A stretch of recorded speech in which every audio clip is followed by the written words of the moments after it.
Tu as le pouvoir. Alors choisis le prochain film en fin de vidéo. Monstre ou plutôt kaiju sorti des abysses du Japon, on découvre ce reptile au pouvoir nucléaire géant attaquer le pays du soleil levant avec férocité. Rappelant les douloureux souvenirs des bombardements atomiques, Godzilla se présente plus comme un messager plutôt qu'un monstre sanguinaire dans ce film devenu culte. Si vous regardez cet épisode, c'est que vous l'avez déjà vu, et que ce premier film du roi des monstres fait très certainement partie de votre collection de cinéphiles. Mais savez-vous tout sur ce long métrage? Nous allons découvrir pas mal de choses, alors ne fuyez pas, mais approchez-vous pour découvrir 5 faits sur ce film.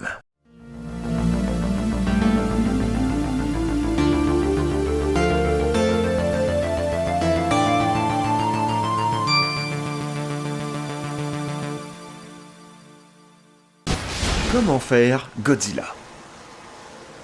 Dans un premier temps, la question du stop motion fut mise sur la table. Elle fut rejetée, faute de temps et surtout de coûts. Le directeur d'effets spéciaux, Eiji Tsubuyara, voulait sincèrement utiliser cette technique, mais il a dû faire face à la triste réalité qu'il n'y avait tout simplement personne au Japon qui était qualifié et expérimenté dans cette technique. Tsuburaya a estimé qu'il aurait peut-être fallu jusqu'à 7 ans pour faire le film, avec une animation modèle, plutôt que les quelques mois que Toho lui avait donnés. La Toho étant, pour la petite info, l'une des plus grandes maisons de production du cinéma japonais. Pour ce faire, un costume a été mis en chantier. Inspiré par Le Monstre des Temps Perdus de 1953, film français, certains des modèles du costume Godzilla étaient similaires, à l'exception de la texture de la peau du monstre. La peau de Godzilla était très verruqueuse, tandis qu'une autre ressemblait davantage à celle d'un alligator. Finalement, la conception de base de Godzilla a été créée en combinant les traits d'un tyrannosaure pour la forme générale, l'iguanodon pour les bras et la position, et le stégosaure pour les plaques. Résultat, le costume fut bénéfique.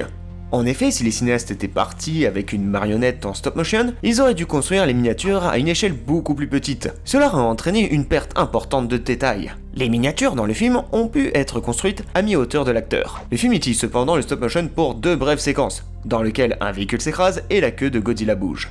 Et malgré l'énorme avantage du costume, il y a surtout des énormes inconvénients. Le costume de Godzilla pesait 91 kg. Vous imaginez faire des mouvements fluides avec ce poids sur les épaules?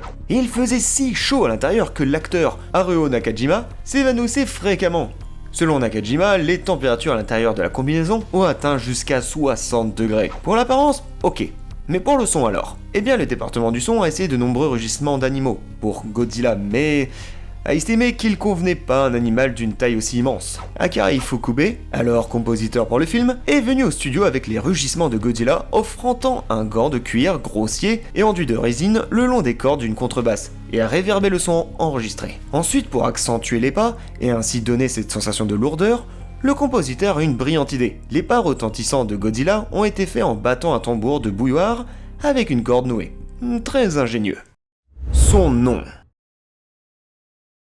Le nom Gojira est une combinaison des mots japonais pour gori, gorira et baleine Kujira. On peut ajouter qu'il y a toujours eu une légende selon laquelle Godzilla a été nommé d'après un homme imposant surnommé Gojira qui travaillait à la Toho. Mais ce n'est pas vrai. Non seulement il n'y a aucune preuve de cet homme, mais différentes histoires à son sujet ont continué de changer au fil des années. Il a travaillé comme machiniste, il a travaillé comme homme de relations publiques, etc. Selon Kimi Honda, épouse d'Ichiro Honda, le papa de Godzilla on va dire, l'homme surnommé Gojira n'était qu'une blague entre son mari et plusieurs autres sur le terrain de la Toho, en particulier le producteur Tanaka. L'un des noms potentiels de Godzilla était Anguirus. Le nom a été écarté mais utilisé dans le deuxième film, Le Retour de Godzilla de 1955, comme nom du monstre que Godzilla combat. Une ville pour un géant.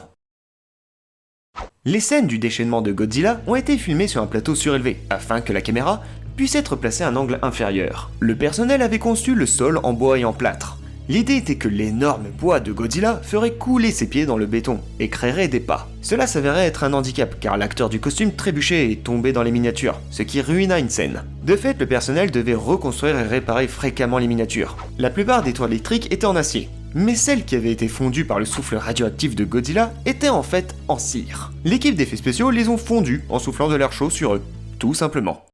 Une première apparition plus sanglante. Lors de sa première apparition, Godzilla devait avoir une vache entre les dents, mais la scène fut coupée par Honda, qui ne la trouvait pas assez réaliste. De plus, créer des effets aussi détaillés fut compliqué à réaliser. La cause est facile à expliquer, le manque de temps imposé par la Toho, le manque de budget et le manque de pratique. Finalement, il frappera d'une manière plus facile techniquement. Historique.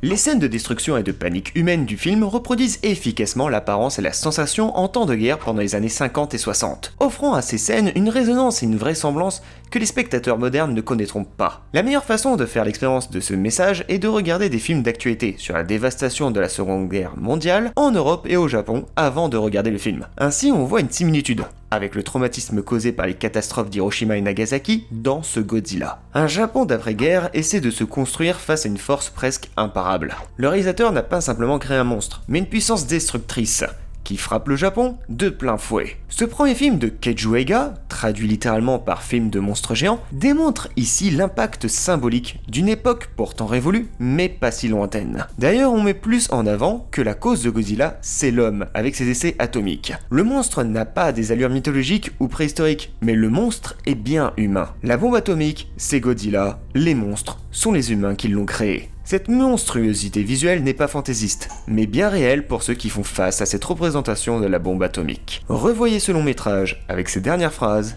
et vous verrez un autre film. Ce 5 faits de film se conclut de manière plus sérieuse, mais le film l'oblige. Si ce nouveau 5 faits de film vous a plu, n'hésitez pas à mettre le like et à vous abonner si ce n'est pas fait. Je vous laisse le choix entre ces deux films pour le prochain épisode. Mettez votre choix dans l'espace commentaire. Je vous dis à très vite sur la chaîne. Salut les amis de YouTube.